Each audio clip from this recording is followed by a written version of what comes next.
कहते हैं विवादों को किसी वजह की जरूरत नहीं होती, इसके लिए बस जरा सी चिंगारी ही काफी है और विवाद हो जाते हैं। अब संभल का मस्जिद विवाद ही ले लीजिए। बीते दिनों संभल में मस्जिद में पहले मंदिर होने का दावा किया गया और विवाद हो गया। विवाद की वजह बना एक सर्वे। ये अभी ठीक से थमा भी नहीं था कि अब धर्म की चिंगारी अजमेर में भी भड़क उठी। जी हाँ, राजस्थान के अजमेर में मौजूदा ख्वाजा मोइनुद्दीन चिश्ती की दरगाह को पहले शिव मंदिर होने का दावा किया गया और एक याचिका राजस्थान की एक निचली अदालत में दायर कर दी गई। कोर्ट इस सुनवाई के लिए मान भी गया। तो ऐसे में एक बड़ा सवाल उठकर आता है कि ख्वाजा मोइनुद्दीन चिश्ती थे कौन और अजमेर में उनकी दरगाह कैसे बनाई गई, कैसे इन्होंने भारत में इस्लाम को पॉपुलर बना दिया। तो चलिए फिर आज बात करते हैं इसी अहम मुद्दे पर। नमस्कार, मैं हूं आपके साथ दिव्यांश वर्मा और आप देख रहे हैं वन इंडिया हिंदी।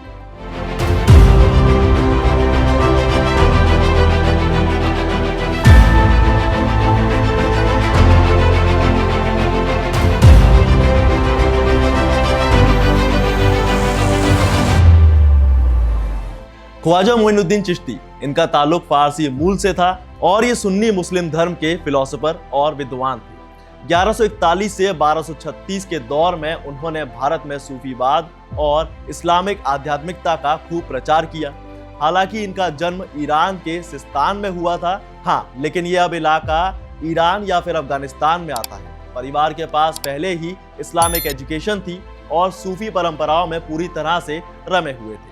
इन परंपराओं को मानने से पहले चिश्ती सिलसिले के प्रमुख ख्वाजा उस्मान हारूनी से इन्होंने दीक्षा ली थी। हालांकि चिश्ती 12वीं सदी में भारत आ गए और अजमेर आकर बस गए। कहा जाता है कि उन्होंने अपने उपदेशों और व्यवहार से न सिर्फ मुसलमानों बल्कि हर एक धर्म के बीच शांति और भाईचारे का एक संदेश आगे बढ़ाया। ख्वाजा मोइनुद्दीन चिश्ती वही हैं जिन्हें सुल्ताने हिंद के नाम से जाना जाता है। ये वही हैं जिन्हें दुनिया गरीब नवाज के नाम से जानती है। ख्वाजा मोइनुद्दीन चिश्ती ने सांसारिक मोह माया त्याग कर आध्यात्मिक यात्राएं शुरू की थी। उसी दौरान उनकी मुलाकात जाने माने संत हजरत ख्वाजा उस्मान हारूनी से हुई। हजरत ख्वाजा उस्मान हारूनी ने ख्वाजा मोइनुद्दीन चिश्ती को अपना शिष्य मान लिया और उनको दीक्षा दे दी। ख्वाजा मोइनुद्दीन चिश्ती को 52 साल की उम्र में शेख उस्मान से खिलाफत मिली। इसके बाद ये हज के लिए मक्का और मदीना चले गए। वहीं से वो मुल्तान हो गए और भारत आ गए। हालांकि 1192 में मुइजुद्दीन मोहम्मद बिन साम यानी मोहम्मद गौरी ने ताराइन के दूसरे युद्ध में पृथ्वीराज चौहान को हरा दिया और दिल्ली पर कब्जा कर लिया। अब दिल्ली की सल्तनत मोहम्मद गौरी के हाथों में थी, लेकिन मोइनुद्दीन चिश्ती के पास आध्यात्म की ताकत थी। उन्होंने अपने प्रवचनों से जल्द ही लोकल लोगों के साथ ही दूर दराज के इलाकों में राजाओं, रईसों और किसानों को अपनी तरफ अट्रैक्ट करना शुरू कर दिया। लेकिन 1236 में ख्वाजा मोइनुद्दीन चिश्ती का देहांत हो गया। इसके बाद उन्हें अजमेर में ही दफनाया गया और जहां उन्हें दफनाया गया वहीं मुगल बादशाह हुमायूं ने कब्र बनवा दी और आज वही कब्र यानी दरगाह ख्वाजा मोइनुद्दीन चिश्ती को अजमेर शरीफ दरगाह के नाम से जाना जाता है।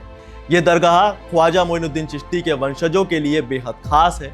दरगाह शरीफ के ऊपर बड़ौदा के तत्कालीन महाराजा ने एक सुंदर कबर बनवाया था। हालांकि बाद में मुगल शासक जहांगीर, शाहजहां और जहां आरा ने इसे रेनोवेट करवा दिया। इतिहासकार बताते हैं कि इस दरगाह पर मोहम्मद बिन तुगलक, हुमायूं, शेरशाह सूरी, अकबर, जहांगीर, शाहजहां और दारा शिकोह से लेकर औरंगजेब जैसे शासकों तक ने जियारत की थी। चलिए जाते जाते आपको सूफी शब्द का इतिहास भी बता देते हैं। देखिए, सूफी शब्द अरबी के सफ शब्द से लिया गया है। इसका मतलब होता है ऊन से बने कपड़े पहनने वाला। और मैं आपको यह भी बता दूं कि ऊनी कपड़ों को आमतौर पर फकीरों से जोड़कर देखा जाता था। हालांकि इस शब्द को सफा भी कहा जाता है, जिसे अरबी में शुद्धता का प्रतीक माना जाता है। वैसे भी अरब के लोग रेत से भरी आंधी से बचने के लिए ऊनी कपड़ों का इस्तेमाल करते थे। सूफी सुलाह कुल यानी शांति और सद्भावना में यकीन रखते हैं और उनके यहाँ की पारी मुर्शिदी के परंपरा भारत के गुरु शिष्य परंपरा की तरह ही है। तो ये थी कहानी ख्वाजा मोइनुद्दीन चिश्ती की। आपको ये कहानी कैसी लगी हमें कमेंट में जरूर बताएं। साथ ही वीडियो को लाइक से जरूर करें और ऐसी तमाम इन डेप्थ स्टोरीज को जानने के लिए सब्सक्राइब करें वन इंडिया।